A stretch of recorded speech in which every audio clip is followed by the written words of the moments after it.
Bonjour Florent. Bonjour Martial. Donc aujourd'hui, on se retrouve dans le cadre d'une interview. Donc je vais te poser plusieurs questions qui sont regroupées en 5 thèmes. Et dans chaque thème, il y a plusieurs petites questions. Est-ce que Ok, tu es prêt? bien sûr. Ok, donc le premier thème, donc c'est sur toi et l'entreprise Evaluate. Donc première question, peux-tu me parler de ton parcours personnel et de ce qui t'a motivé à fonder cette entreprise et à créer Evaluate? Ok. Donc moi, mon parcours personnel, professionnel, c'est construit autour de deux métiers, notamment, qui sont l'informatique et la qualité. Voilà, donc mes expériences ont combiné ou alterné ces deux métiers. Ça a été renforcé par du contrôle de gestion. Et donc là, dans le cadre de missions de conseil, j'ai effectué des diagnostics, des audits pour des clients. Et donc voilà, le besoin s'est matérialisé de pouvoir professionnaliser, automatiser des outils pour, bah, de manière complètement efficace, pouvoir répondre aux attentes. Ok. Alors ensuite, quelle a été la vision initiale que tu as eue lors de la création de cette application et comment elle a évolué jusqu'à aujourd'hui? On voit bien que diagnostiquer, auditer, évaluer, un périmètre d'une entreprise, on ne peut pas forcément le détacher de manière très nette des autres domaines d'activité. Et donc il y a souvent un besoin de cartographier, de faire un flash à 360 degrés. Voilà, souvent il y a des applications en matière de ressources humaines, de moyens généraux, bien sûr les opérations, et donc de pouvoir tout évaluer, voilà, comme ça à 360 degrés, que ce soit sur un thème, au niveau global d'une entreprise. C'est quelque chose qui m'a paru être nécessaire et utile. Donc ça a déterminé la vision du produit, de pouvoir tout évaluer à 360 degrés dans une entreprise. Ok. Quelles ont été les principales étapes ou défis que tu as rencontrés depuis la fondation d'Evaluate? Alors, première étape, forcément, faire un produit minimum qui a été montré auprès d'autres consultants, auprès de prospects, que ce soit dans les milieux de l'industrie, du service, du retail. On s'est beaucoup nourri en fait de ces retours et voilà, c'est un peu dans l'ADN de la boîte de construire le produit, les solutions avec ceux qui vont l'utiliser parce que c'est leur solution à eux, avant d'être la nôtre. Et bien justement, tu parlais d'ADN, Florent, et du coup, quelles sont les valeurs fondamentales de ton entreprise et comment elles sont reflétées dans l'application Evaluate? Il y a beaucoup de valeurs derrière tout ça. L'intelligence collective, c'est en lien avec ce qu'on venait d'évoquer, hein, ensemble, que ce soit de manière interne, dans les équipes internes, mais avec nos clients, nos prospects, nos partenaires, et puis au fil des rencontres, voilà, le fait de partager des idées, de construire de manière ouverte, aussi de remettre en cause ce qu'on est en train de construire pour le consolider. Ça, c'est un des fondamentaux. L'audace aussi de créer quelque chose de complètement nouveau, d'innovant, puisqu'on n'a pas d'équivalent au niveau mondial. Et puis prendre soin, voilà, en interne, bien sûr, de tout un chacun, développement des carrières, mais aussi toute la portée, tout l'impact vertueux que la solution a auprès de nos clients. Ok, merci. Et maintenant, on va parler plus de l'application en elle-même. Peux-tu m'expliquer en quoi consiste ton application et surtout à quel problème elle répond pour ses utilisateurs? J'ai commencé déjà par les problèmes avec lesquels ça répond. Au quotidien, on s'évertue de faire progresser nos entreprises. Malheureusement, on n'a pas de solution miracle. Il n'y a pas d'entreprise parfaite, d'organisation parfaite. Et donc, Evaluate est là pour aider en fait les dirigeants, managers, en fonction de leur périmètre, à faire un diagnostic flash, entre guillemets, auditer leur activité et leur apporter un regard bienveillant, complémentaire, qui va mettre en éclairage des points qui soient positifs et donc sur lesquels on peut appuyer ce qui a été construit, mais aussi des axes d'amélioration sur lesquels on va pouvoir apporter des solutions, des suggestions et donc ensemble en fait améliorer l'entreprise. Si on en vient sur des aspects plus applicatifs, techniques, donc c'est une application web qui fonctionne pleinement et qui est installable sur smartphone et sur ordinateur, sur Windows notamment, au travers de Store. Ok. Du coup, quelle est la caractéristique spéciale ou unique qu'a Evaluate par rapport à ce qu'on peut retrouver sur le marché?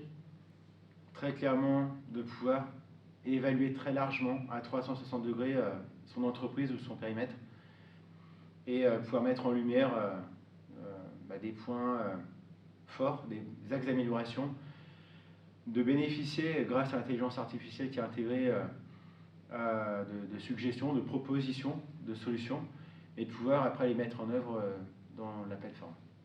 Ok. Est-ce que tu pourrais nous partager comment l'expérience utilisateur a été prise en compte lors du développement de l'application? On va être honnête, transparent. Les premières versions étaient fonctionnelles, même si depuis il y a eu des évolutions majeures. Mais on peut même parler de fail en fait au début sur l'interface utilisateur. Les retours que l'on avait mentionnaient le terme d'ERP, voilà, c'est plus une tête d'ERP que d'une application très facile à utiliser. Donc on a mis un gros focus là-dessus. Il y a vraiment des gros efforts qui ont été faits pour arriver maintenant à des retours nettement plus positifs, voilà, qui vont dans le sens de l'intuitivité et de choses agréables à utiliser. Ok. Est-ce que tu pourrais du coup partager un exemple concret dont la manière dont l'application a eu un impact positif sur un utilisateur? Je vais tout simplement citer des retours de diagnostic où directement en fait en sortie de l'exercice, le dirigeant a pu agir sur des leviers pour le bien de ses clients, pour le bien de ses collaborateurs, avec des effets immédiats, enfin, ce qu'on appelle vraiment des quick wins. Là, je pense qu'on en a eu pas mal. Et qui ont ouvert la porte après à des améliorations plus moyen terme, plus long terme des structures de nos clients. Merci, Florent. Merci, Marcel. Alors maintenant, nous allons être plus centrés sur le processus de développement de l'application. Donc, peux-tu décrire le processus de développement de l'application, de l'idée initiale à sa mise en œuvre et à son lancement? Donc très rapidement, nous avons développé un MVP, donc Minimum Viable Product, une version minimale pour être montrée à des partenaires, au marché. Et donc, la feuille de route du produit s'est construite avec tous les différents retours que l'on a pu capter sur l'utilisation effective et voilà, sur des démonstrations en plus de manière très large. D'accord. Donc on utilise des méthodes agiles et donc on a vraiment une création de valeur qui est incrémentale, qui vont dans le sens de ce qu'attendent nos clients pour aller toujours plus loin dans leur excellence. Quelles technologies clés avez-vous utilisées pour construire cette application et pourquoi les avoir choisies? Alors, il y a eu une phase de cadrage de l'architecture qui était importante et sur laquelle il y a eu des échanges avec les architectes produits. L'application, techniquement, repose notamment sur des API REST, qui est voilà, un symbole d'ouverture avec d'autres applications, et qui est aussi le reflet de l'ouverture de l'entreprise. On n'a pas vocation à tout couvrir, mais à très bien couvrir ce que l'on fait, et puis à s'intégrer avec tout l'écosystème applicatif de nos clients. Et les API nous aident dans ce sens à pouvoir s'intégrer facilement. Ok. Voilà, au-delà de ça, nous avons donc un portail web qui fonctionne très bien en mode mobile, mais aussi sur des tablettes, sur des ordinateurs, et qui est installable sur tous ces devices. Comment as-tu abordé la question de la sécurité et de la protection des données des utilisateurs dans ton application? C'était une de mes exigences fondamentales, puisque je vais prendre l'exemple de diagnostics cybersécurité qui sont effectués dans l'application. Ça serait quand même dommage que des forces et faiblesses de sécurité se retrouvent mises à mal par une sécurité insuffisante de la plateforme. Donc voilà, j'ai posé une exigence très forte, et avec les architectes, avec les développeurs qui au quotidien construisent le produit, nous avons cette exigence fondamentale qui est prise en compte avec des principes de conception bien sûr, mais également des tests, dont une série de tests automatiques sur la sécurité qui sont effectués à chaque modification du produit, pour s'assurer que les données soient en sécurité, mais également le service soit opérationnel, même en cas d'attaque. Très bien. Maintenant, nous allons parler de la croissance et se tourner vers l'avenir d'Evaluate. Donc, quelles ont été les stratégies de croissance pour faire connaître et ou adopter ton application? Et comment cette vision va évoluer avec le temps? On a eu des approches complémentaires pour le démarrage marché du produit, avec un ancrage local avant tout, pour pouvoir avoir des feedbacks directement, ressentir avec nos prospects, avec nos clients, les retours sur l'utilisation, et pouvoir, si besoin, améliorer le produit.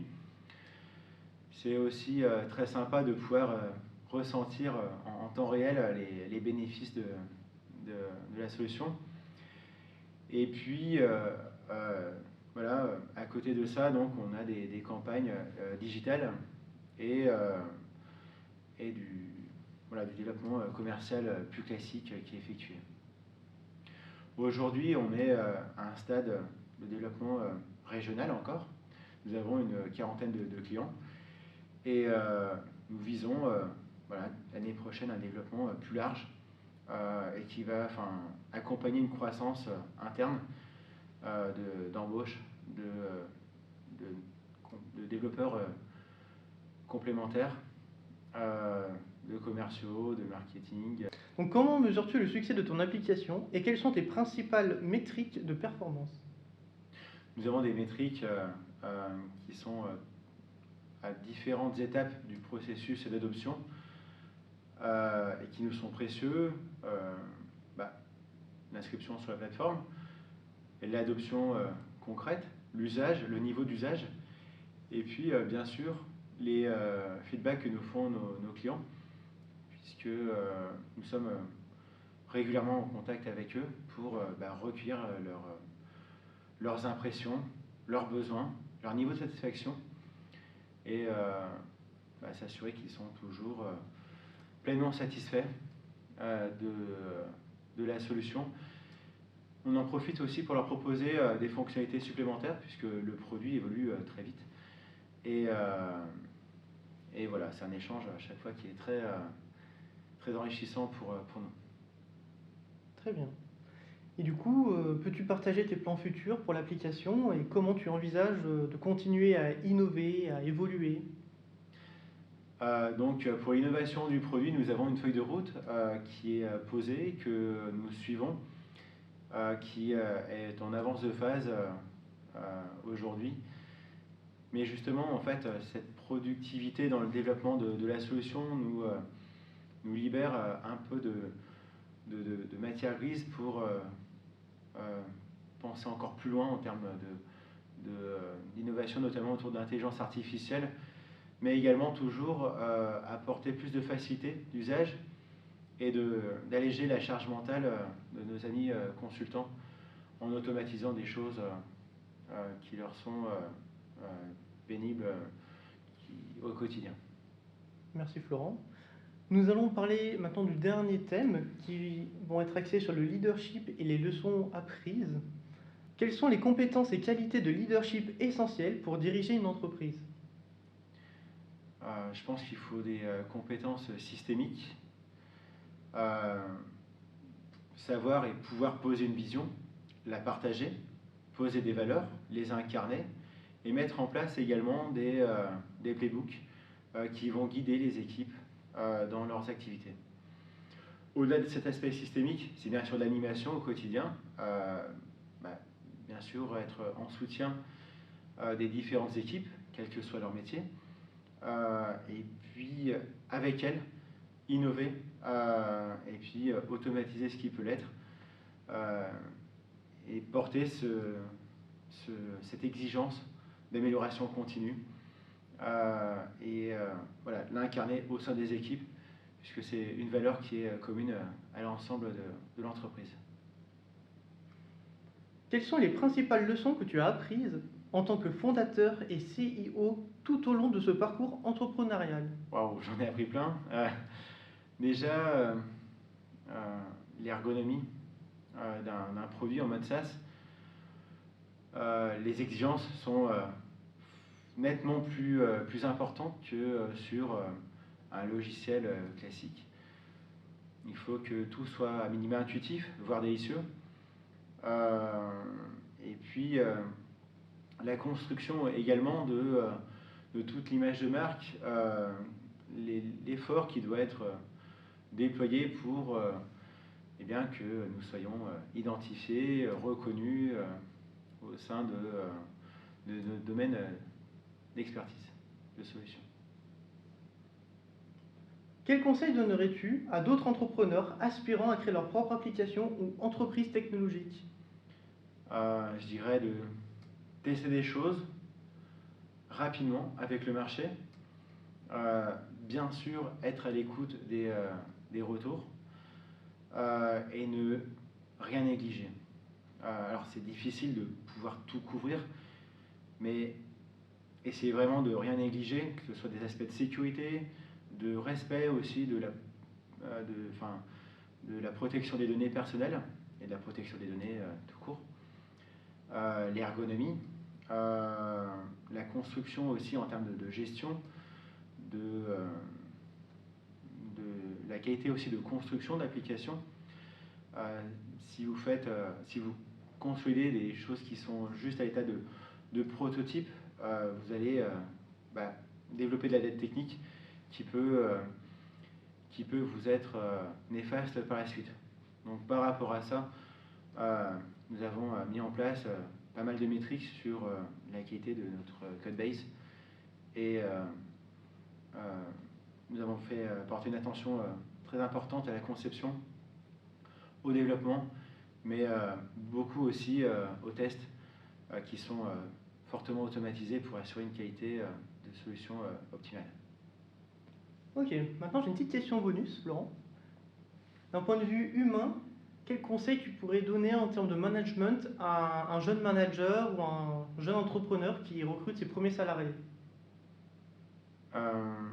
Déjà de bien identifier votre propre couverture de compétences, identifier aussi votre disponibilité par rapport à tous les besoins d'activité qui sont nécessaires, et puis d'avoir en amont posé les valeurs qui constituent l'entreprise, qui seront un facteur fondamental dans le choix des premiers et suivants d'ailleurs collaborateurs et qui devront être incarnés. Puis soyez exemplaires, quoi. Merci Florent. Merci Martial.